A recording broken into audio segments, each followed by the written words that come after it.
বন্ধুরা, এখন আমি আপনাদের দেখাবো যে একটি গাছের ডালে ডালে ছোট ছোট পাখিগুলো আছে। শালিক পাখি, এবং শালিকের সংখ্যাই বেশি দেখছি। যে কয়টা পাখি চোখে পড়ছে আসলে সবই শালিক।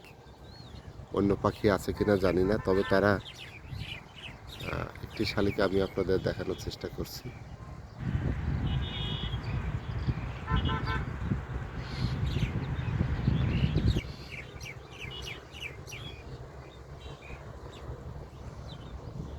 আসলে মোবাইল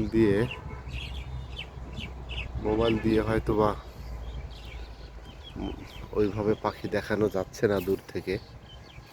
আমি দেখতে পাচ্ছি, বাট পাখিকে দেখানোটা খুব কঠিন হয়ে পড়ছে। কয়েকটি পাখি উড়ে গেল, তবু আমরা চেষ্টা করব দেখি কাছাকাছি গিয়ে মোবাইলের এইটার মধ্যে ক্লিয়ারভাবে কিছু দেখানো যায় কি না।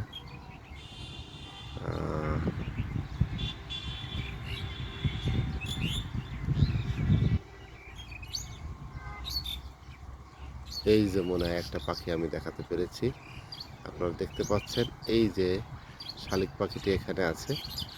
হ্যাঁ, একটা পাখি অন্তত দেখানো গেল। যদি এটা ক্যামেরা হতো তাহলে হয়তো আরও সুন্দর করে এই পাখিটাকে দেখানো যেত। পাখিরা এই গাছে এসে, এখানে তাদের পর্যাপ্ত খাবারের ব্যবস্থা আছে। আশেপাশে এই যে ক্ষেতগুলো দেখা যাচ্ছে, এখান থেকে তারা পোকামাকড় খায়, ফড়িং ধরে খায় শালিক।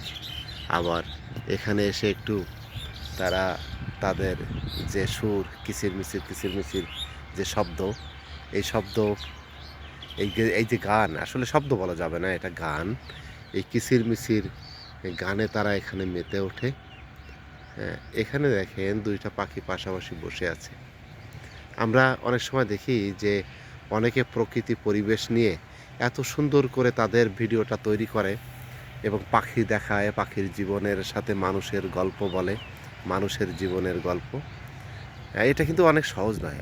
আমি চাইলেও কিন্তু ওই উপস্থাপকের মতো করে এত সুন্দর করে হয়তো উপস্থাপন করতে পারবো না। আমরা সেই উপস্থাপনাগুলো দেখলে মনে হয়, শুনলে মনে হয় যে আরও শুনি। একটা ভিডিও দেখলে আরেকটা ভিডিও দেখতে ইচ্ছা করে। হ্যাঁ, কিন্তু এটা কিন্তু সহজ গুণ নয়, এটা একটা কঠিন এবং অসাধারণ একটি গুণাবলী। মানুষের জীবনের সাথে মিলিয়ে প্রকৃতির সাথে মিলিয়ে মানুষের জীবন, হ্যাঁ, সত্য মিথ্যা মানে এই দুনিয়ায় মানুষের উপলব্ধির জায়গাটা স্পষ্ট করে তুলে ধরা আসলে কঠিন কাজ। সেই কাজটি যারা সুন্দরভাবে করে তাদেরকে আসলে গুরু মানতেই হয়, তাদের প্রশংসা করতেই হয়। হ্যাঁ, আমি চেষ্টা করলে অত সুন্দর করে উপস্থাপনা করতে পারবো না, এবং প্রত্যেকটা উপস্থাপনার ক্ষেত্রে দেখবেন যে একটা সাহিত্য আছে, এবং অনেকটা স্টাডি করতে হয়। অনেক কবিতার চয়নের সাথে সুন্দর করে যদি উপস্থাপন করা যায়। হ্যাঁ, তো এই যে বাস্তবতা, প্রকৃতি, মানুষের জীবন, গাছপালা, হ্যাঁ, পশু পাখি, এর সাথে যখন সাহিত্য, সংস্কৃতি মিশে যায়, বিভিন্ন লেখকের সুন্দর আবৃত্তি, অনেক ভাবনার সংমিশ্রণ ঘটানো যায়, তখন আসলে সেটা অনন্য, অসাধারণ হয়ে ওঠে। এ কারণেই হয়তোবা চিত্ত মিডিয়া এত বেশি প্রশংসিত হচ্ছে। 4,40,00,000 তার ফ্যান ফলোয়ার। হয়তো এটা আরও বেড়ে যাবে।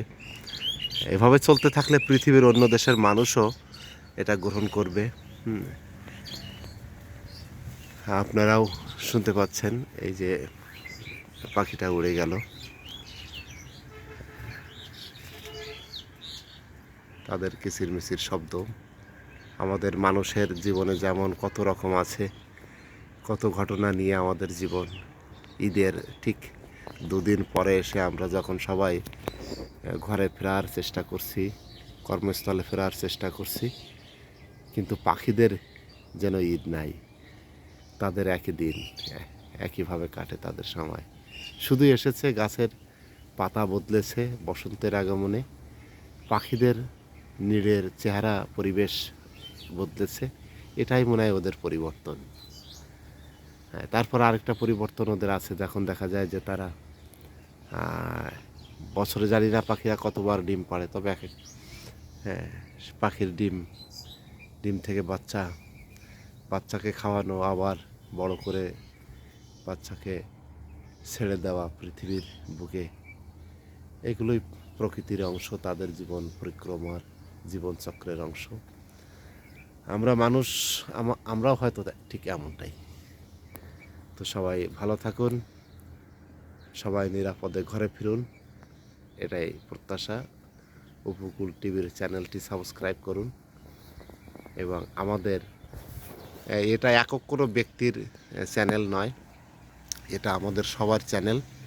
যে কেউ সুন্দর সুন্দর ভিডিও করে পাঠাতে পারেন, যে কেউ তাদের মেধার এবং উপস্থাপনার সুন্দর কৌশলকে তুলে ধরতে পারেন। আমরা আপনাদের মেধা বিকাশে সহায়ক হিসাবে থাকতে চাই। সকলের জীবন সুন্দর হোক। শুভ সকাল।